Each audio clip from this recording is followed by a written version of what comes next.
اور پھر ہم نے تعلیمات اولیاء کو بھلا کر غلط راستے کو اختیار کر لیا اور ہم غلط سائڈ پہ نکل پڑے۔ اب داتا حضور کے عرس سے نوجوان آئے ہوں گے، مجھے بھی ملتے ہیں، میں نے 2-3 دفعہ اتروائی بھی ہیں وہ انگوٹھیاں وغیرہ، دھاگے وغیرہ۔ پوچھو بھئی یہ کہاں سے لے کے آئے ہو؟ یہ جی میں بابا فرید گیا تھا وہاں سے لے کے آیا ہوں، یہ میں داتا حضور گیا تھا وہاں سے لے کے آئی ہوں، یہ انگوٹھی، یہ چھلے۔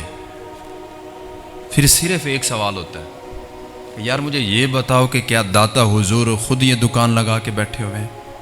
کیا داتا حضور نے حکم دیا کہ آپ نے یہ پہننے ہیں؟ کیا یہ تعلیمات اولیاء میں ہے؟ نہیں ہے۔ اب دیکھیں ہم نے کس چیز کو پسند کیا؟ جس میں شیطان راضی ہوتا ہے۔ اب تعلیمات اولیاء کو ہم نے اس اینگل سے دیکھا کہ وہاں پر جانا ہے، وہاں سے دھاگے لے کے آنے ہیں، وہاں سے انگوٹھیاں لے کے آنے اور ان کو پہن لینا ہے، لاکٹ لے کے آنے ان کو پہن لینا ہے، لیکن اولیاء کی تعلیمات پر ہم نے عمل نہیں کیا۔ اب 3 دن جو عرس رہا ہے، ہر بندہ اپنے گھر سے ڈھول کی تھاپ پر چادر لے کے جا رہا ہے، تو یہ جائز ہے؟ حرام ہے یہ چیز۔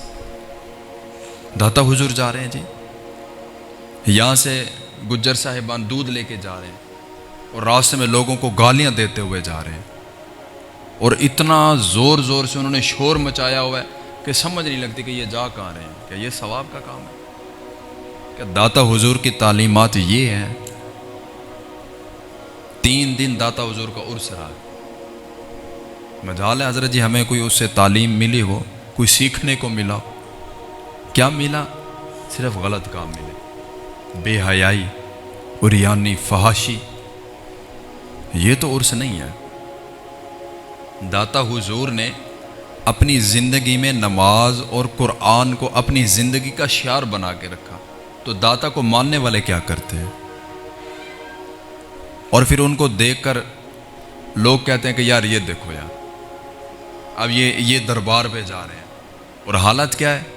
حالت یہ ہے کہ حضرت جی ڈھول بجاتے ہوئے جا رہے ہیں، وعلیکم السلام، ڈھول بجاتے ہوئے جا رہے ہیں، اجی یہ سنی ہے، اور پھر جا کے دربار پہ ماتھا ٹیک دینا، دربار پہ جا کے اس طرح حاضری دینا کہ دیکھنے والے کو ایسا محسوس ہو کہ یہ سجدہ کر رہا ہے، تو یہ بھی گناہ ہے۔ ڈھول بجاتے ہوئے جانا بھی گناہ ہے، اور وہاں پر جا کر اس طرح کے کام کرنا جس کا شریعت میں وجود ہی کوئی نہیں ہے۔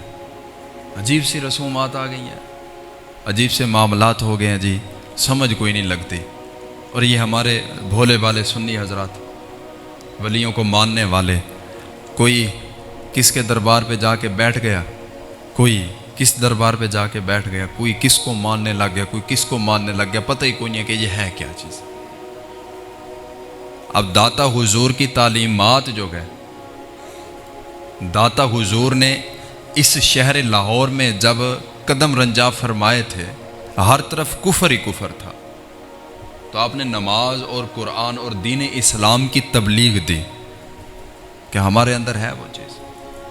مجھے ایک بندہ بتائیں جو داتا حضور کے دربار پہ گیا ہو اور اس نے یہ نیت کی ہو کہ یار آج کے بعد نماز نہیں چھوڑوں گا میں، نہیں ہے۔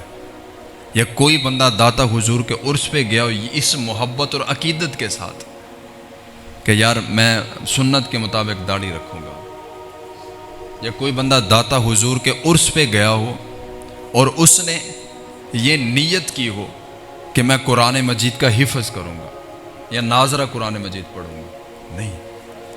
کیا منت مانی جاتی ہے؟ او جی میرا وہ فلاں کام ہو جائے، میرا یہ ہو جائے، یا داتا حضور کے دربار سے میں یہ ڈوری لے کے جا رہا ہوں، میرا فلاں کام ہو جائے گا۔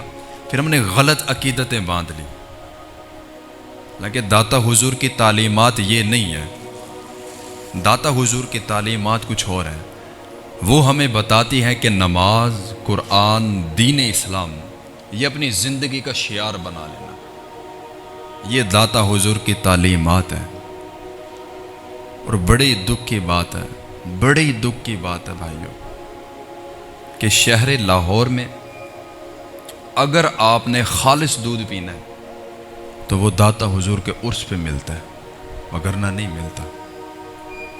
تو کیا داتا حضور کے عرس سے ہم نے یہ سیکھا کہ جب داتا حضور کی بارگاہ میں جب ان کے لیے ہم نے سبیل لگانی ہے تو خالص دودھ، تو جب ان کے ماننے والوں کو پلانا ہے تو کیمیکل والا دودھ، اس میں دودھ ملا، اس میں پانی ملا ہوا ہو، وہ والا دودھ ہم پلائیں ان کو؟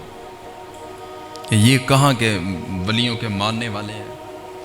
یہاں پر صرف ایک بات سمجھ آتی ہے کہ جہاں پر ہمارا نفس راضی ہوتا ہے ہم نے ولی کامل کو وہاں تک مانا ہے، اس سے آگے نہیں گئے۔ جہاں پر ہمارا نفس راضی ہوا، جہاں پر ہمارا نفس خوش ہوا، وہاں تک ہم نے ولی کامل کو مانا، اور ولیوں کو مان کر وہاں تک جو ہے ہم رہے، اس سے آگے نہیں گئے۔ بس ہمارا کام تو ہو گیا ہے،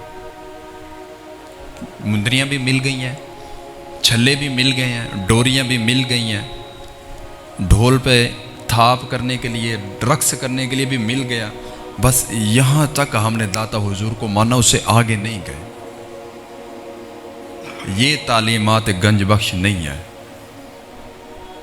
اور ولی کامل کی صحبت میں رہنا ایسا ہو کہ آپ ولی کامل کی صحبت میں رہیں تو اللہ یاد آ جائے آپ کو، آپ 5 وقت کے نمازی بن جائیں، آپ ایسے بن جائیں کہ کبھی آپ سے کوئی چھوٹا سے چھوٹا گناہ بھی سرزد نہ ہو۔ مزہ تو پھر ہے، پتہ تو جب لگے گا نا کہ اب یہ بندہ، اب یہ داتا حضور کے عرس سے ہو گیا ہے۔ داتا حضور کی شان تو سبحان اللہ، آپ نے تو یہ غلط نظریات ہم سے ختم کروائے تھے، ہم پھر ان کو مان کے بیٹھ گئے۔